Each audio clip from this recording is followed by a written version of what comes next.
Nous avons Madame Samia Nkrumah, qui est la fille du grand Kwame Nkrumah. Nous avons Monsieur Fidel Toé, qui est l'ami d'enfance de Thomas Sankara, qui a été également ministre sous sa présidence. Nous avons également d'autres personnalités qui sont ici présentes, dont des généraux, et qui sont venus tous apporter leur contribution intellectuelle, en tout cas à la manière dont nous souhaitons faire avancer le continent sur la voie de l'unité politique, économique, culturelle. Parce qu'en fait, on a eu des ensembles qui ont été créés un peu après la période des indépendances.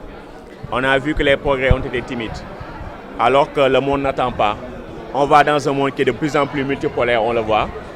Et donc il y a un risque que l'Afrique soit fragmentée entre les blocs qui se constituent.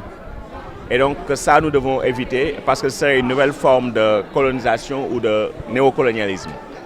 Donc il faudrait que l'Afrique puisse s'unir, c'est-à-dire que pour cela, il faudrait tirer des leçons du passé, des expériences d'intégration que nous avons eues, comment faire en sorte pour aller de l'avant dans l'unité. Et je pense qu'on a besoin d'avoir ces discussions franches pour dire qu'est-ce qui n'est pas allé, qu'est-ce qu'il faudrait faire pour que nous soyons ensemble.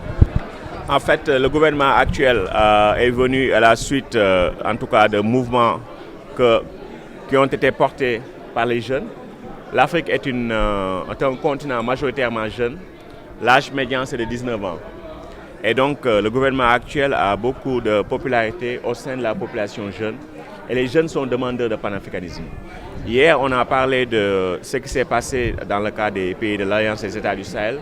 On aurait pu avoir une guerre entre pays voisins, mais on a vu partout que les populations africaines elles-mêmes ne voulaient pas de cette guerre, malgré les intentions de certains chefs d'État. Ça veut dire qu'il faut pouvoir compter sur la jeunesse. Et quand on a été élu parce qu'on a une certaine popularité au sein de la jeunesse, il faudrait pouvoir utiliser cet atout pour fédérer les nations. Parce que le panafricanisme, ce n'est pas seulement l'union des chefs d'État ou l'union des États, mais aussi c'est l'union des peuples. Et je pense qu'en ce moment, les peuples sont beaucoup plus avancés que les États. Et donc il faut que les États également prêtent attention à ce que disent les peuples pour qu'on puisse avancer. C'est pourquoi également dans cette conférence, on a certains jeunes, des activistes qui sont également là pour en tout cas nous dire également comment mobiliser cette énergie pour les fins en tout cas de l'unité africaine. Ces points sont soulevés en fait à l'entame de cette conférence. Nous avions eu un appel à contribution qui a été ouvert et donc on a sélectionné une vingtaine de personnes sur la base de leur résumé.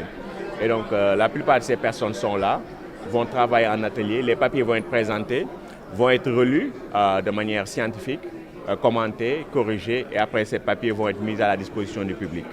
Et on espère également avoir un document qui va synthétiser en tout cas les principaux enseignements, recommandations de cette conférence internationale.